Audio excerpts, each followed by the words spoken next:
2024년 11월 첫 번째 주간, 교회력으로는 종교개혁 두 번째 주간 월요일, 기독교 대한 선교교회, 소금빛교회, 향신기도회를 각자의 처소에서 함께 우리 주님께 올려드립니다. 이 시간 주님의 얼굴을 구하며 함께 주님의 이름을 찬양, 주님의 말씀을 들으며 함께 기도하시겠습니다. 우리 기도회를 시작하며 각자의 고백으로 기도합시다. 주여, 이 시간, 이 짧은 시간 우리와 함께하여 주옵소서. 각자의 고백으로 기도하며 나아갑니다. 오, 살아계셔서 역사하신 하나님 아버지, 이 시간 주님 앞에 기도합니다. 이 시간 주님만을 의지합니다. 주님 앞에 온전히 바로 서기 원합니다. 하나님의 거룩하신 뜻을 구하며 생각과 마음과 말과 행동을 지었던 모든 죄들을 회개하며 주님 앞에 나아가니 주여 모든 죄를 용서하여 주시고 이 시간 성령님의 충만한 능력과 말씀에 충만한 지혜로서 온전히 주님만을 바라보며 나갈 수 있도록 주여 인도하여 주옵소서. 우리를 방해하려고 하는 모든 악한 마귀 사탄 세력은 나사이 그리스도 예수님의 이름으로 저주없고 떠나가게 하여 주옵시고 오직 하나님만을 바라보며 하나님만을 높일 수 있도록 주여 이 시간 우리와 함께하여 주옵소서. 니케아 콘스탄티노플 신경으로 우리의 믿음은 아버지 하나님께 한 목소리 한 마음으로 함께 신앙 고백하십니다. 우리는 하늘과 땅을 지으시고 보이는 것이나 보이지 않는 모든 것을 지으신 아버지이신 한 분이신 하나님을 믿습니다. 우리는 한 분이신 주 그리스도 예수님을 믿습니다. 그는 하나님의 독생자이시며 모든 세상이 있기 전에 하나님에게서 나셨으며 하나님으로부터 나온 빛이시요 참 하나님으로부터 나온 하나님이십니다. 그리스도 예수님은 하나님에게서 나셨으나 지으심을 받지 않으셨으며 모든 것을 지으신 아버지와 한 본체를 가지신 분이십니다. 그리스도 예수님은 우리 인류와 온 세상의 구원을 위하여 하늘에서 내려오셨고 성령 하나님에 의하여 동정녀 마리아로부터 몸을 입으시고 사람이 되사 우리 인류와 온 세상을 위하여 본디오 빌라도에 의하여 십자가에 달리셨습니다. 그리스도 예수님은 고난을 당하시고 무덤에 묻히셨다가 성경 말씀대로 사흘 만에 부활하셨습니다. 그리스도 예수님은 하늘에 들어가사 아버지 하나님의 우편에 앉아 계시다가 영광 중에 다시 오셔서 산 사람들과 죽은 사람들을 모두 심판하실 것입니다. 그리스도 예수님의 나라는 영원 무궁할 것입니다. 우리는 주님이시며 생명의 공급자 되시는 성령님을 믿습니다. 그는 아버지와 아들로부터 나오셨고 아버지, 아들과 함께 예배와 영광을 받으셨습니다. 이 성령님은 예언자들을 통하여 말씀하셨습니다. 우리는 또한 하나요 거룩하고 보편적이며 사도적인 교회를 믿습니다. 우리는 죄를 용서해 주는 한 번의 세례만을 인정하며 죽은 자들의 부활과 장차 임할 영원한 하나님 나라에서의 삶을 소망합니다. 아멘. 함께 주님의 이름을 경배하며 찬양합니다. 마지막 날에 내가 나의 영으로 모든 백성에게 부어 주리라. 마지막 날에 내가 나의 영으로 모든 백성에게 부어 주리라. 자녀들은 예언할 것이요 청년들은 환상을 보고 아미들은 꿈을 꾸리라. 주의 영이 임하면 자녀들은 예언할 것이요 청년들은 환상을 보고 아비들은 꿈을 꾸리라. 주의 영이 임하면 성령이여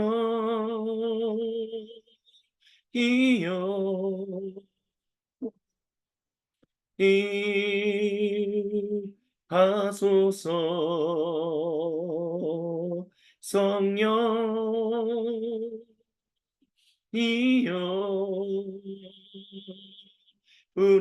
우리에게 임하소서.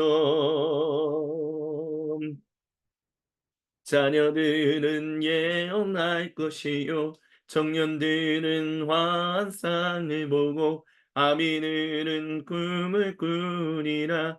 주의 영이 임하면 자녀들은 예언할 것이요 청년들은 환상을 보고 아미들은 꿈을 꾸리라. 주의 영이 임하면 성령이여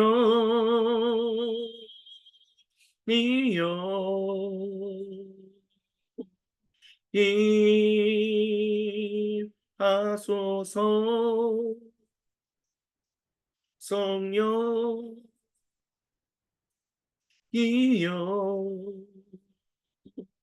우리에게 임하소서. 성령이여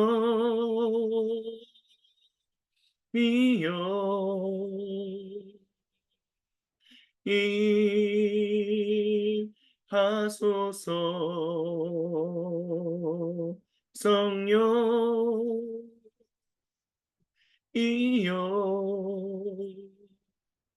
우리에게 임하소서. 우리에게 임하소서. 우리에게 임하소서. 나는 주만 높이리 결코 내 맘 변치 않네. 세상 모든 권세 모든 영광 십자가 앞에 다 버리고 나의 충성과 내 헌신 내 모든 소망 오직 예수. 나무에 달려 죽으신 그분께 나는 주만 높이리 결코 내 맘 변치 않네. 세상 모든 권세 모든 영광 십자가 앞에 다 버리고 나의 충성과 내 헌신 내 모든 소망 오직 예수. 나무에 달려 죽으신 그분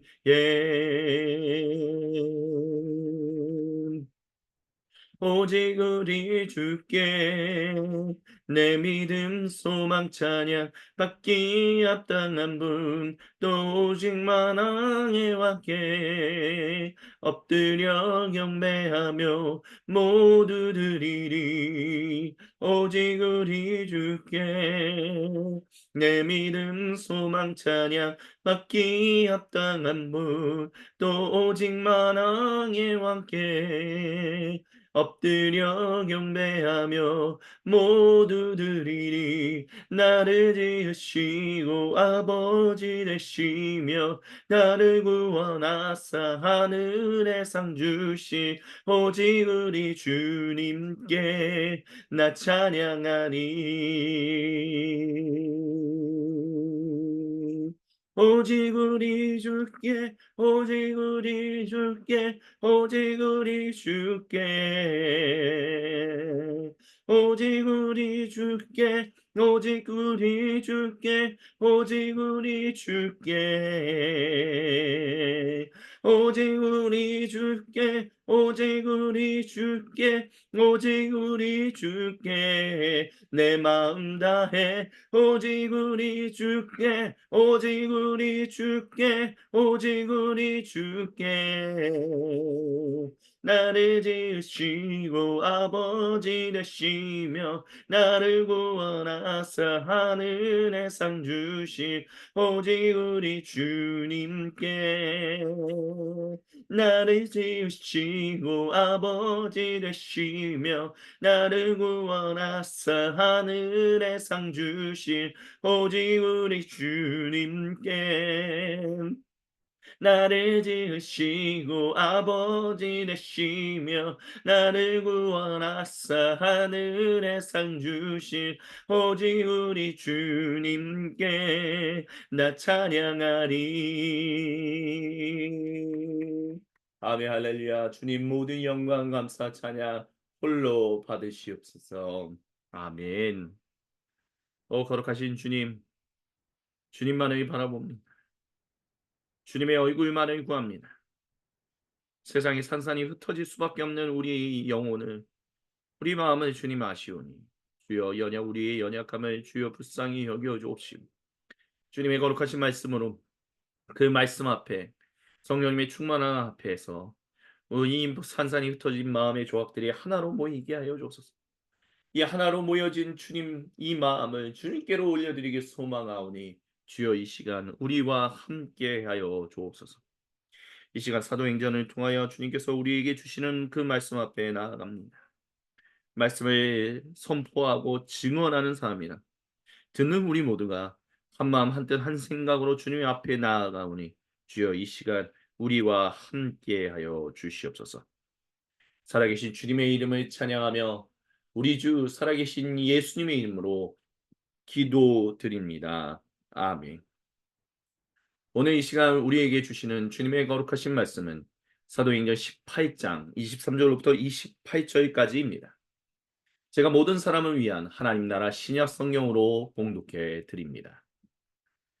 그곳에서 얼마간 지낸 후 그는 다시 길을 떠나 갈라디아와 부르기아 지방 여기저기를 두루 여행하며 모든 제자를 격려했습니다. 그때 아볼로로 하는 유대인이 에베소에 도착했는데 그는 알렉산드리아 출신이었습니다. 그는 언변이 좋고 성경 해석에 능했습니다. 그는 주의 길에 대해 가르침을 받은 사람이었습니다. 그는 열정적 연설가였고 요한, 즉 세례자 요한의 세례밖에 알지 못했지만 예수님에 대해 정확하게 가르쳤습니다. 그는 회당에서 담대하게 말하기 시작했습니다. 브루스길라와 아굴라가 그의 말을 듣고 한쪽으로 데려가서 하나님의 길에 대해 더 정확하게 설명했습니다. 그는 아가야로 건너가고 싶어 했습니다. 에베소에 있는 그리스도인들은 그를 격려하려고 그곳의 교회에 그를 환영해 주라는 편지를 써 보냈습니다. 그곳에 도착한 아볼로는 하나님의 은혜를 통해 믿는 사람들에게 상당한 영향을 미쳤습니다. 메시아가 정말로 예수님이셨다는 것을 그가 성경을 가지고 입증하여 공개적으로 강력하게 유대인들을 반박했기 때문입니다. 이는 거룩하신 우리 주님의 말씀입니다. 아멘. 주님 영광 받으소서. 사도행전 강해 32번째 주님의 말씀을 함께 듣습니다. 오늘 이 본문을 통해서 우리는 사도 바울이 세 번째 전도 여행을 떠났다라는 것을 알고 있습니다. 우리는 성경을 배울 때 특별히 사도행전과 관련해서 사도 바울이 그 길을 전도 여행을 갔다라는 것을 총 세 번에 걸쳐서 이야기합니다. 근데 참으로 재밌는 것은 우리가 보통 배운 사도 바울이 그 일행이 총 세 번의 전도 여행, 선교 여행을 떠났다라고 하는 부분에 있어서 세 번째 전도 여행의 그 출발이 다른 1차, 2차 전도 여행과는 조금 다르게 뭐라 그럴까요? 어물쩡하게 좀 이렇게 구렁이 감 넘어가듯이 그냥 이런 식으로 좀 이야기가 가볍게 넘어가는 것이 아닌가라는 생각이 든다라는 것입니다. 근데 중요한 것은 사도 바울이 우리는 보통 1차, 2차, 3차의 전도 여행을 떠났다라고 하지만 사실 사도 바울이 2차와 3차를 전도하기 위하여 선교하기 위하여 떠난 것은 아니다라는 것을 알 수 있습니다. 3차 전도 여행을 생각해 보십시오. 그가 안디옥으로 돌아와서 얼마간 지내는 이후에 다시 길을 떠났다라고 했을 때 그 목표에 대해서 거룩한 누가는 분명히 우리에게 여기저기를 두루 여행하며 모든 제자, 즉 주님의 몸된 교회 공동체를 격려했다라고 합니다. 그 말을 다른 말로 바꾼다면 사도 바울은 바로 제자들을 격려하기 위하여 다시 길을 떠났다라고 볼 수 있다라는 것입니다.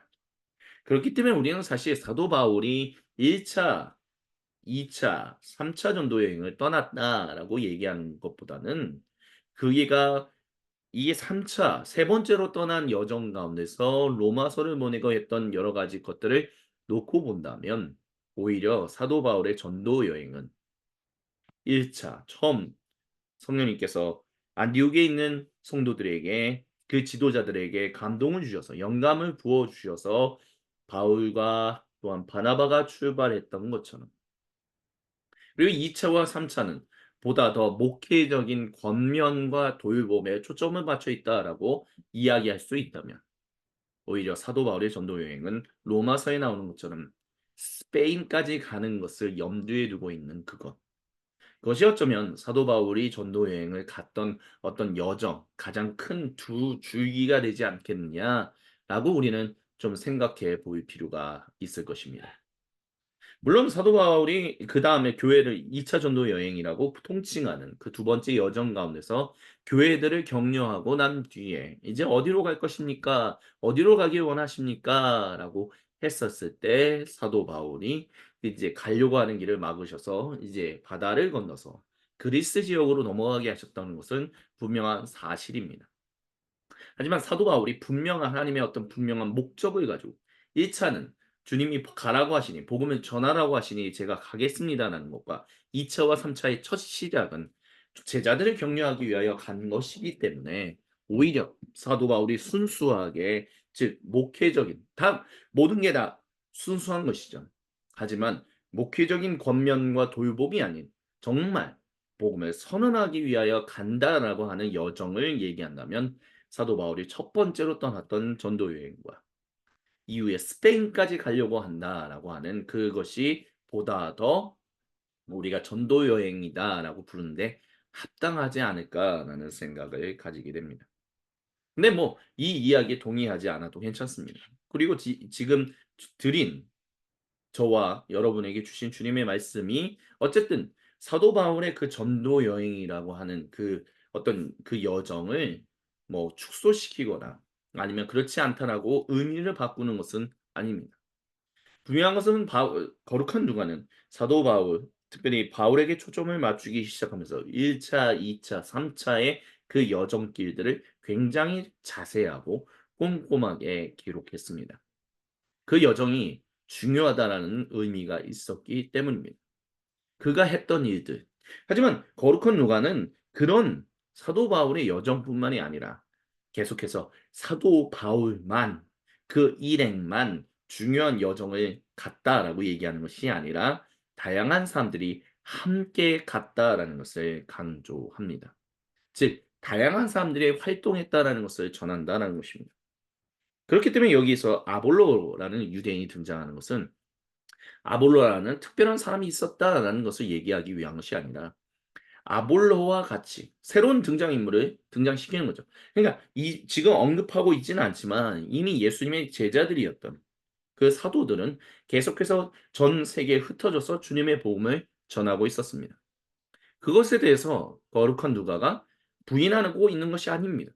거룩한 누가는 계속해서 그 일들을 진행되고 있다라고 합니다. 하지만 분명한 초점을 맞추고 특별히 유대인 출신의 성도와 비유대인 출신의 성도가 하나 되었다라고 하는 그것이 얼마나 중요했는가, 얼마나 중요하게 이루어졌는가라는 것을 초점을 맞추기 위해서 거룩한 누가는 안경을 쓰고 그 주제에 초점을 맞춰서 사도행전을 기록하고 있다라는 것을 우리가 기억해야 합니다.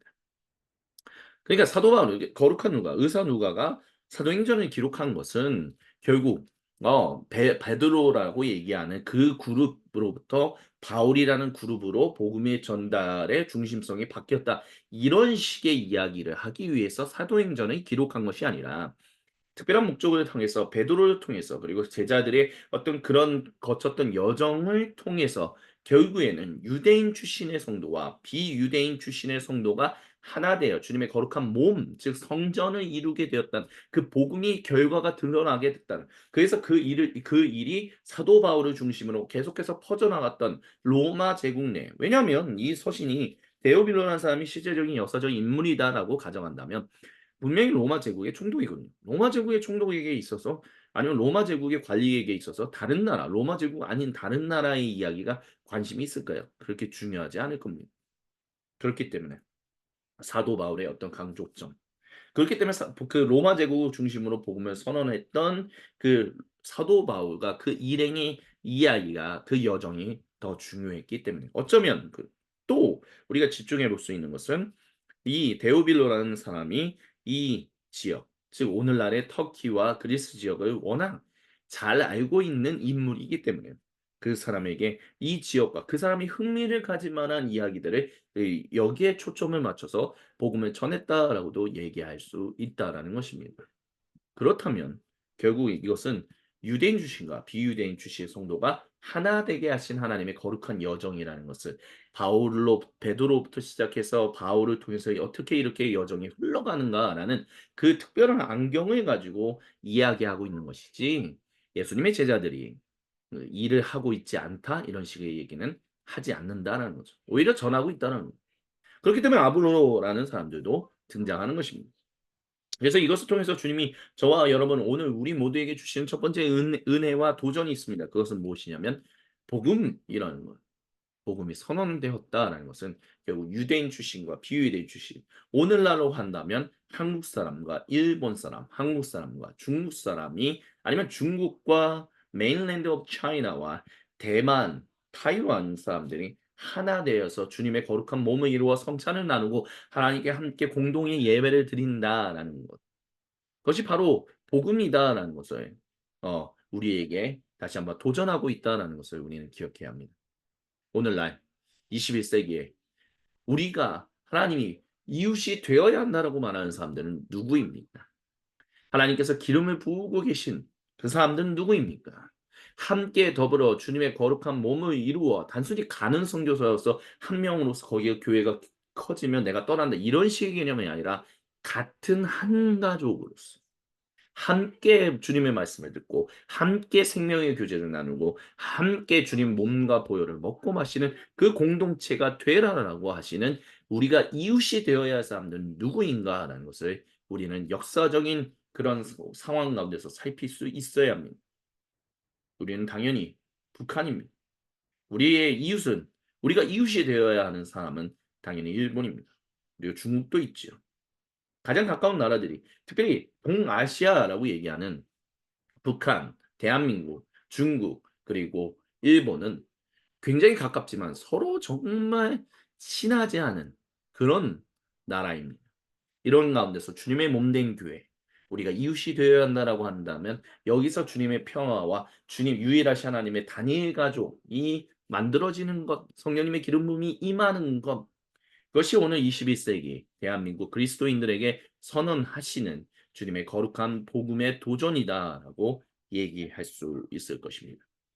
이것을 기억하며 우리는 주님 앞에 나아가야 합니다. 주님의 말씀이 온전히 선언될 수 있도록 주여 우리를 통해서 또 다른 사람들을 통해서 이 복음의 선언이 계속해서 이루어질 수 있도록 주여 우리와 함께하여 주옵소서라고 우리는 기도할 수 있어야 할 것입니다. 그래서 아볼로라는 유대인이 에베소라는 지역에 도착했다라고 합니다.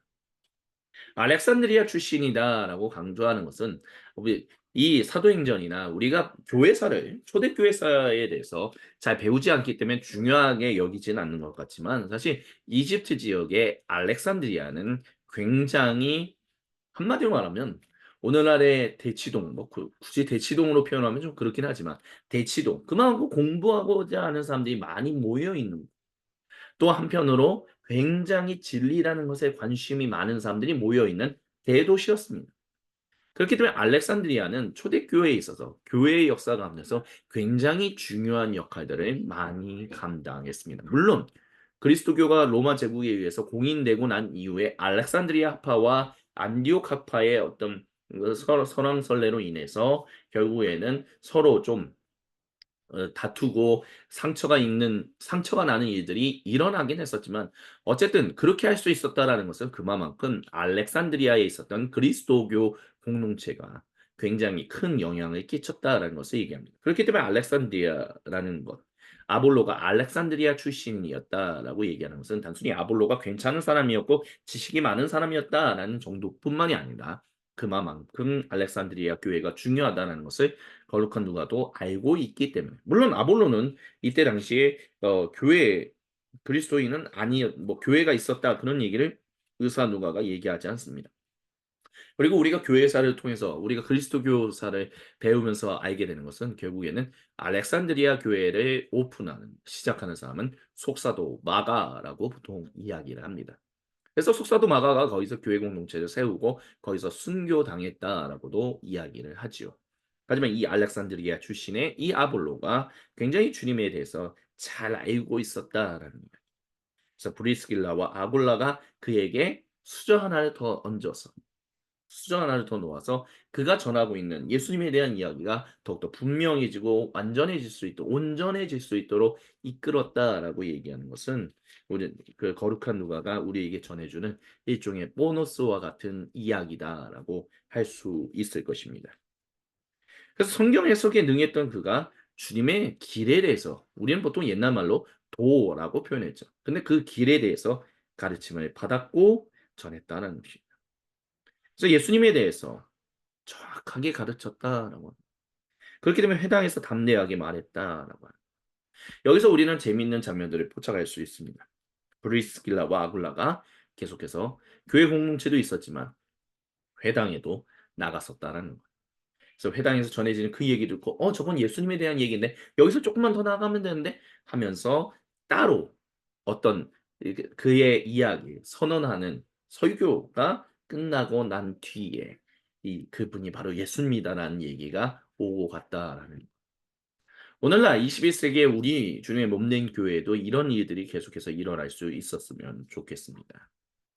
우리가 예를 들어서 제가 주님의 말씀을 증언한다라고 하지만 제가 알고 있는 것이 전부는 다 아니거든요. 분명히 다 모르는 부분이 있고 연약한 부분이 있습니다. 하지만 그런 부분에 있어서 조금 더 여기서 조금 더 이렇게 나가면 좋은데 하면서 같이 대화를 나갔을 때 주님의 복음을 아볼로가 더 분명하게 전할 수 있었던 것처럼 말씀을 증언하는 사람들이 더 온전하게 말씀을 증언할 수 있도록 서로가 서로에게 격려하고 도전하고 함께 위로하고 함께 대화 사랑의 교제를 나누면서 주님의 말씀을 더 분명하게 알아가게끔 하는 이 모든 일이 결국에는 성령님께서 하시는 일이다라는 것을 우리는 부인할 수 없을 것입니다. 그래서 아볼로라는 유대인이 에베소서에서 성경을 읽을 때 함께 대화했다는 것. 그런 공동체가 세워져야 한다라고 봐야 하지 않을까요? 21세기의 교회에 특별히 담임 목사의 권한이 너무너무너무너무너무 커서 그래서 담임 목사의 설교에 누구 하나 이야기하지 못하는 것. 그래서 뭐 그런 얘기를 할 때도 있습니다. 안타까운 일이지만 목회자가 자기도 모르게 어 뭐 듣는 설교를 듣다 보니까 그 얘기를 비슷하게 그냥 전달하는 경우들도 있어요. 근데 그것이 오늘날에 우리가 가지고 있는 도덕적인 통념에 비추어 본다면 사실 표절이기 때문에 설교가 표절되는 것이기 때문에 그래서는 안 된다라는 얘기가 나오죠. 근데 설교 표절이 됐다 하면 담임 목사님들이 내가 표절당했다고? 어우 내가 그렇게 그런 것들 도덕적인 거를 어긴 사람으로 하는 거야? 그래서 그 아니었다라고 계속 부인을 해요. 그래서 그거를 밝힌 사람들을 뭐 이렇게 밀어내기도 하고 박해하기도 하고 또 교회에 있는 어떤 성도님들, 장로님들을 통해서 교회가 어지럽게 자꾸 그런 거를 들춰내서는 안 된다. 뭐 이런 얘기들이 종종 주님의 몸된 대한민국에 있는 교회 공동체들을 통해서 이야기 전달될 때가 있습니다. 그러니까 의도적인 그런 선언 근데 목회자로서 때로는 잘 정말 감동을 받았던 그 설교를 이 공동체에도 전하고 싶어 하는 마음이 생길 때도 있죠. 하지만 그럴 때 표절로서 나가서는 안 되겠죠. 그러니까 그 의도는 좋았지만 결과적으로 그것이 오늘날의 도덕적 통념에서 21세기 도덕적 통념에서 특별히 표절이라는 것이 매우 예민하게 받아들여지는 시대에서 그런다면 그거는 굉장히 큰 문제가 될 것입니다. 그렇기 때문에 어디서 들었던 것이다. 그래서 정확하게 인용을 출처를 밝히고 얘기하는.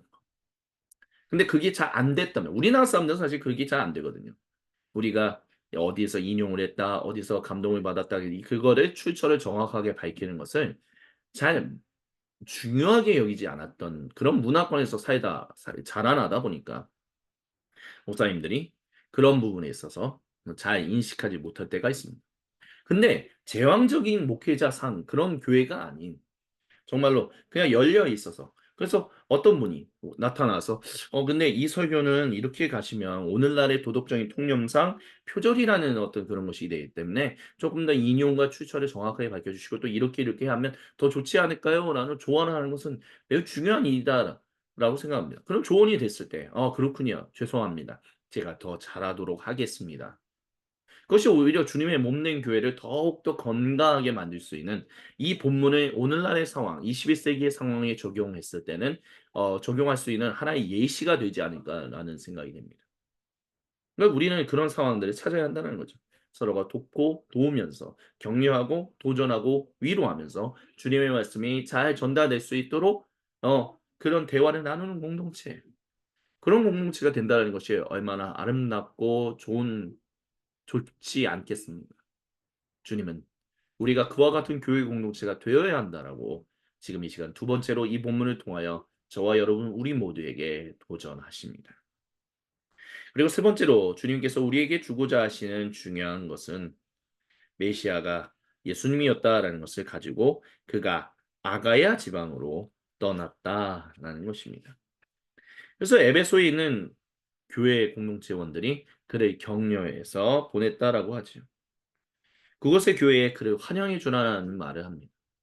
우리가 보통 서신서에서 사도 바울의 서신서에서 이 사람을 격려해 주십시오. 이 사람을 환영해 주십시오라는 말들이 참 많이 나오죠.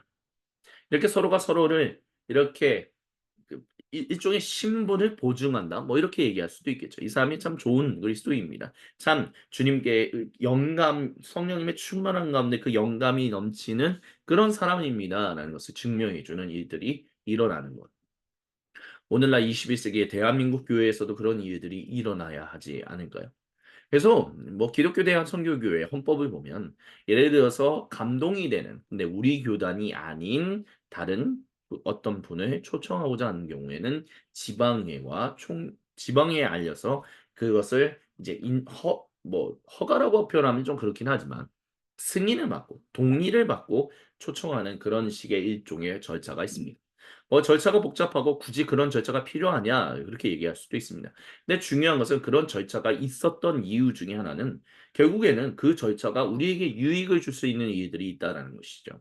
서로가 신문을 보증해 주고 단순히 교회 한 사람 또는 어떤 사람들 그 그룹 당회만 또는 뭐 임시 운영위원회가 있다면 운영위원회에서 그것을 결정해서 그렇게 진행하는 것이 아니라 그것이 다른 교회 공동체에서도 좋은 사람입니다. 맞아요. 괜찮습니다. 초청하십시오라고 동의합니다. 이렇게 서로가 서로를 인정해 주고 서로가 서로를 보증해 주면서 서로 또한 격려해 주고 환호해 주는 이런 모습들. 그것이 이 초대교회가 가지고 있었던 놀라운 힘이었다라고 생각합니다. 그리고 그런 모습들이 오늘날 21세기의 교회에서도 대한민국에 있는 교회에서도 충분히 일어날 수 있는 일이다라고 얘기할 수 있을 것입니다. 또한 성도님들이 교회를 부득이하게 이사를 한다든지 아니면 여러 가지 사정으로 인해서 몇 개월 아니면 교회 공동체를 아예 옮겨야 하는 일이 생길 때 그 원래 있었던 교회 공동체에서 환호해 주고 보증해서 "이 사람은 참 좋은 사람입니다.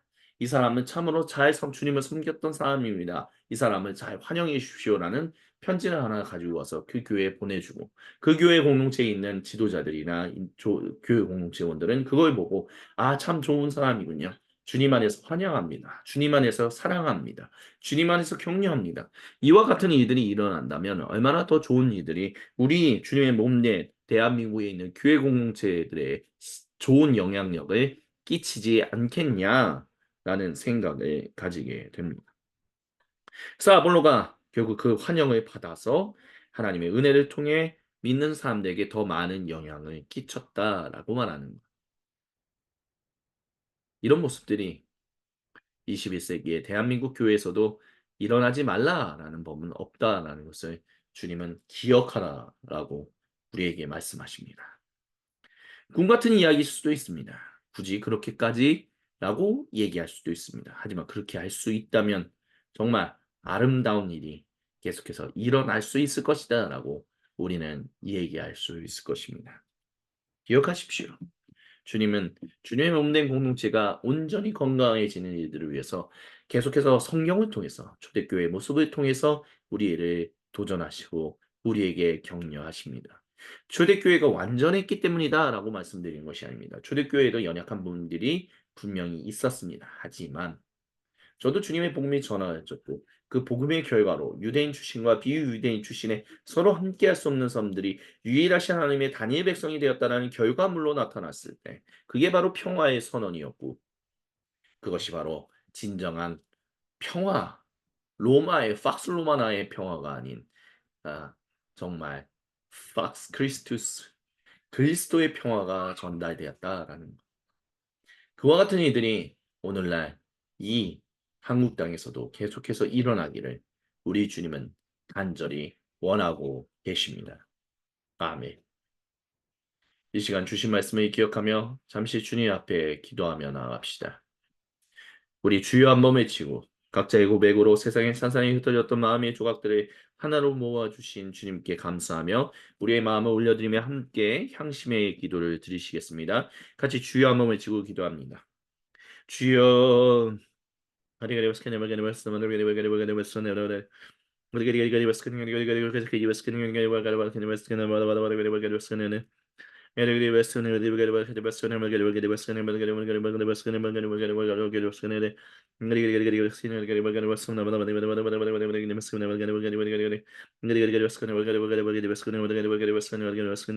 오 주여 주여 주여 주여 주여 주여 주여 주여 주님의 뜻을 구하며 간절히 수모하고 나아갑니다. 주여 하나님의 뜻이 하늘에서 같이 땅에서도 이루어지도록 주여 우리와 함께하여 주시옵소서. 주님만을 온전히 바라보게 하여 주옵소서. 주님만을 높이게 하여 주옵소서.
오 주여 주여 주여 주여 주여 주여 주님의 거룩하신 뜻이 하늘에서 같이 땅에서도 이루어지게 하옵소서.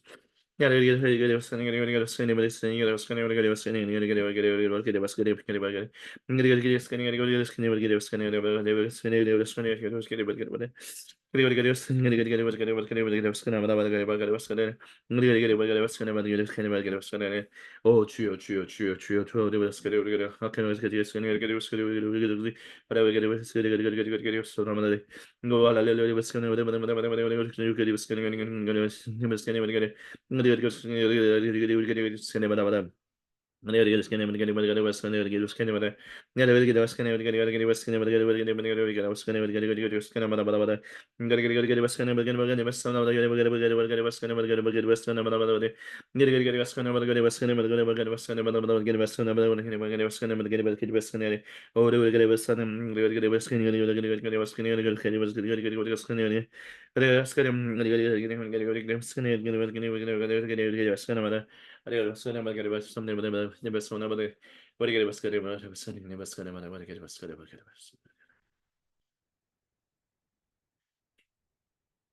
주님께서 우리에게 가르쳐 주신 기도로 아버지 하나님께 한 목소리 한 마음으로 함께 기도하십니다.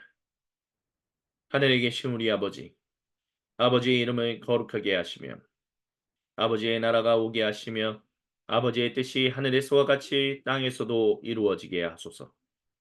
오늘 우리에게 일용할 양식을 주시고 우리가 우리에게 잘못한 사람을 용서하여 준 것 같이 우리의 죄를 용서하여 주시고 우리를 시험에 빠지지 않게 하시고 악에서 구하소서.